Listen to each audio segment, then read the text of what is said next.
underworld of Hazbin Hotel, some demons are able to increase their power through deal-making, spiritually binding pacts, often involving souls, that enables the dealer in question to exert authority over the contractee. Notably, that puts their pawn on a color-coded leash, and if they have ownership over the soul, they may even be capable of destroying it entirely. Dealmakers are often seen as manipulative amongst their demon peers, preying upon the weak and vulnerable and offering them a way out of a desperate situation, knowing that these deals really only benefit themselves. You know, like student loans.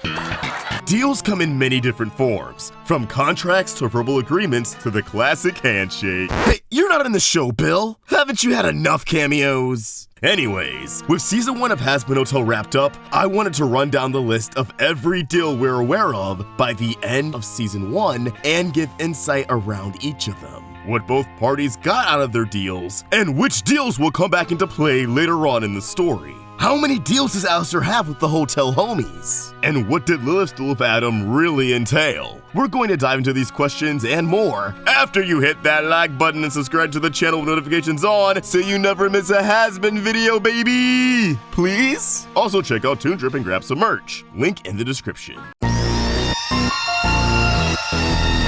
Let's kick things off with a deal you might have overlooked or don't think it'll have much relevance for the future. Vaggie and Alastor. Technically, this is the very first deal we see in the series proper, in the form of a verbal agreement.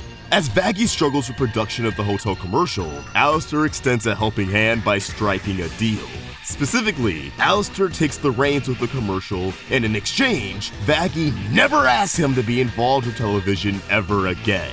And when Vaggie agrees, handing the camera over to Alastor, the deal is solidified as the camera is imbued with Alastor's magic. Alastor transforming this simple handheld camera into a whole set, complete with a crew. Now, if you're thinking that this deal wasn't binding, I have some news for you.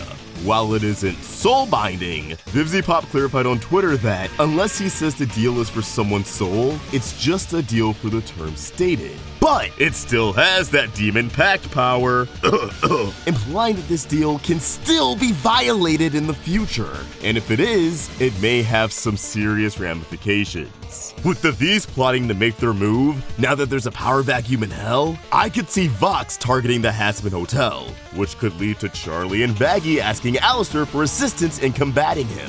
Maybe Vox launches a smear campaign or something that prompts him to fight fire with fire. Maybe going on 666 News for a debate. But Alastor refuses to help, referring to his previous deal with Vaggie. He's not going to make public appearances on their behalf when Vaggie already agreed to leaving him alone with that sort of thing. From there, I would not be remotely surprised if Alastor suggests that, hey, maybe the only way out of this deadlock is for him and Vaggie to make another deal, reminding her that he didn't screw her over with the commercial, but this time, he'll ask for more than just being left alone. Maybe he'll finally try to own her soul, or maybe he'll ask her for a big favor like with Charlie. Basically, Alastor only agreed to the first deal because he knew it would lead to Vaggie striking another deal with him in the future. Assuming Alastor pieced together that Vaggie was a former exorcist right away, I imagine he's been planning on exploiting that down the road. Now that it's no longer a secret and he has a good track record with Vaggie, he can use that trust to get more out of her. Although Vaggie would likely remain skeptical, but cave in due to the severity of the situation.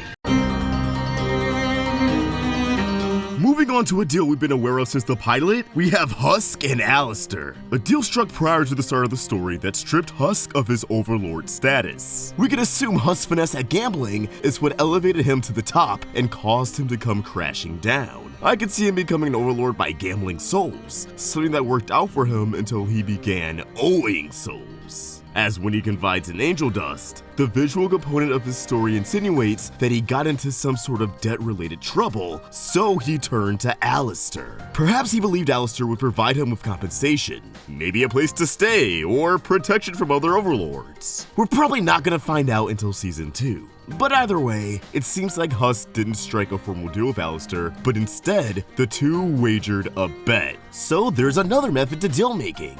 Alastor getting the 6th satisfaction of beating Husk at his own game. Presumably, and I'm just going off the 2 seconds we saw of Husk's backstory, this bet was that if Alastor lost his game of poker, he would provide Husk with what he needs, no strings attached. But if he won, he would take ownership of Husk's soul.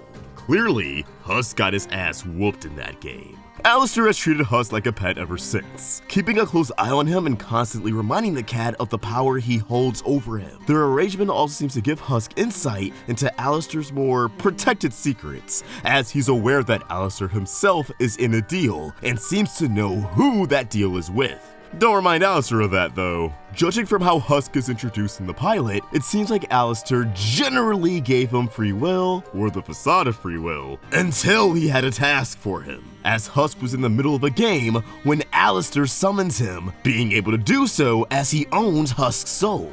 Although it's unclear if any demon of deal-making magic can summon the souls they own on cue, or if this is an ability unique to Alastor. Husk acknowledges that he is forced to be at the hotel because of Alastor, so unless he's personally dismissed by the radio demon, he's gonna be the bartender at the hotel for ever?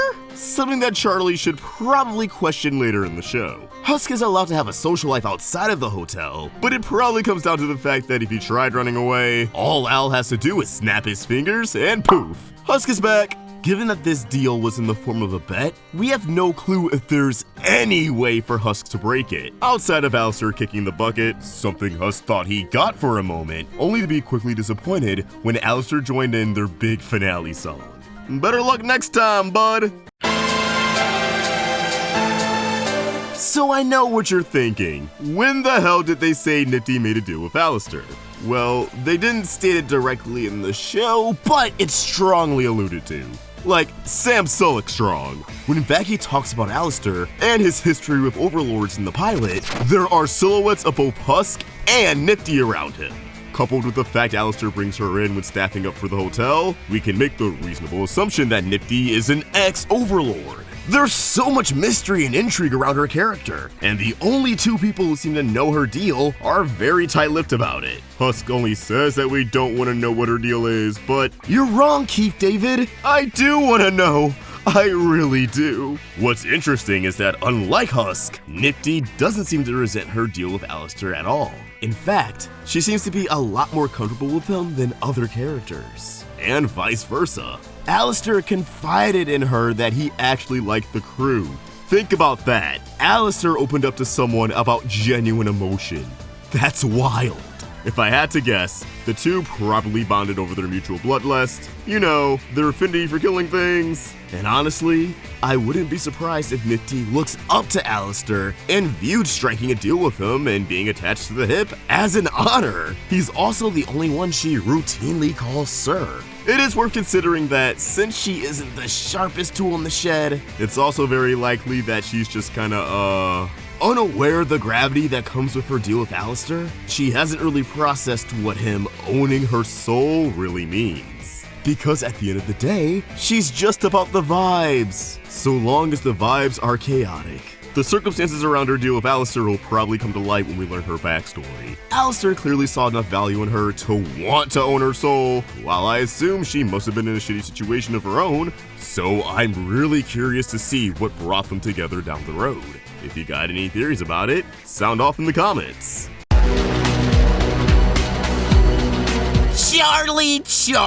Charlie. Alastor has been trying to make a deal with her since the very moment he showed up at the hotel, all the way back in the pilot. And he finally got a deal out of her at the start of episode 7, Hello Rosie, informing Charlie on how to kill the Angel army, and in exchange, she owes him a favor in the future. A favor at any time of his choosing where no one gets hurt. I've speculated at length about what Alastor has in mind with this favor in my video dedicated to episode 7. But for an abridged version, I believe Alastor ultimately wants to seize control of the hotel.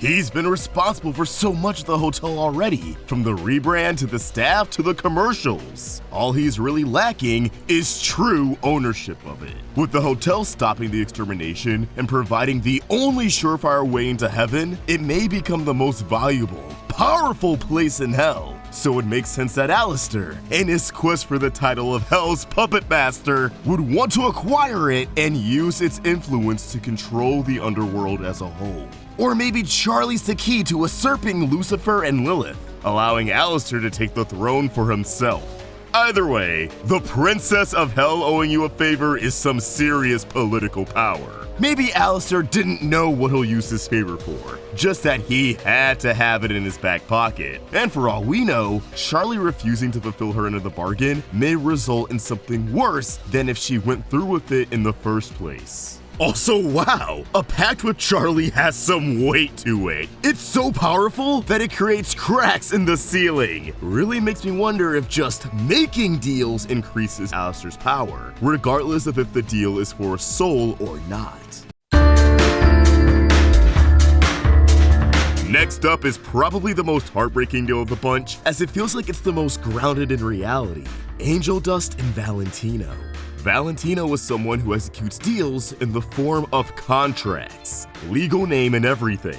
Guess you better call Saul if you want to get out of this one. Hey, I'll be here all night. Who needs an Emmy? Although we don't have too many details around how they met each other, it's inferred through the lyrics of Poison that Valentino lured Angel Dust into a false sense of security, probably pitching the adult film industry as a way to make Angel rich and famous, and that as an overlord, Valentino could ensure him the best protection possible.